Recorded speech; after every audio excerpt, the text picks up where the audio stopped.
France Bleu Soir. Un grand merci à vous d'être avec nous pour cette édition week-end de France Bleu Soir magazine avec tous nos conseils cinéma, musique, télé et livres. Et au milieu de tout ça, Pascal Atenza décape l'actu et on commence, Pascal, avec quelques brèves politiques. Oui, François Hollande continue sa tournée promo pour son livre.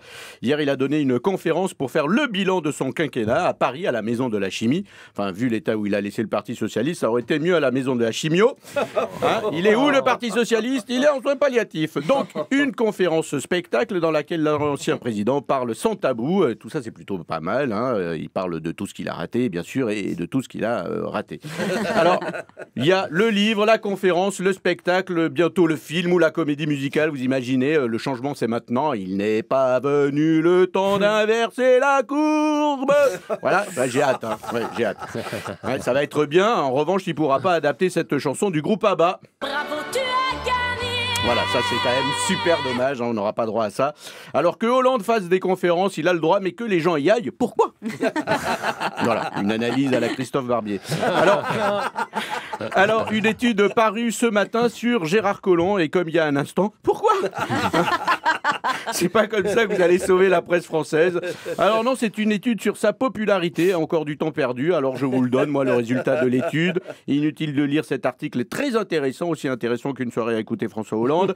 Alors, Gérard Collomb est-il populaire? Non. Voilà, fin de la enquête. Pourquoi? Alors, oui, pourquoi? Alors, 45% des Français ne savent pas qui il est. Hein. Quand on leur dit s'ils connaissent Gérard Collomb, la réponse est non, il est tellement pas connu qu'ils pensent que c'est un joueur de tennis français à Roland-Garros. Si. Ensuite, on leur montre une photo de Gérard Collomb, ils le trouvent vieux, pas en forme, fatigué, comme un tennisman français à Roland-Garros. Et ensuite, pour ceux qui le connaissent un peu, il y en a, ils trouvent qu'il n'a aucun charisme et qu'il n'est pas rassurant, comme un tennisman français à Roland-Garros. Eh ben, décidément. Allez, sur les réseaux sociaux, Pascal, nouveau bug pour Facebook. 14 millions de conversations privées ont été publiées hier soir par erreur. Voilà, si vous tombez sur cette conversation privée, comment ça va aujourd'hui? Pas fort, je suis un peu déprimé, je me sens seul. Si tu fais rien, tu peux passer me voir ce week-end, s'il te plaît. Non, j'ai piscine. C'est une conversation privée d'Olivier Faure, le patron du PS. Voilà, sans aucun intérêt. Je vous rappelle que le PS déménage ce week-end, dans le sens littéral, hein, il change vraiment d'endroit. Hein, non, mais c'est important, parce que par exemple, on peut pas dire « Wouh, ça déménage avec le PS », vous voyez, hein, la nuance, c'est important. Le siège du Parti Socialiste était historiquement rue de Solferino, alors sans regret, il quitte la rue Solferino, il n'y a que de mauvais souvenirs finalement, c'est là que Jospin a perdu, c'est là que Ségolène Royal a perdu, c'est là que Hollande a gagné, vous avez vu, des mauvais souvenirs, horrible. Alors, j'ai visité le siège du PS qui va se retrouver dès demain à Ivry-sur-Seine en région parisienne, une ville qui a connu des faits divers terribles, je me suis renseigné, alors laissez-moi vous en raconter quelques-uns.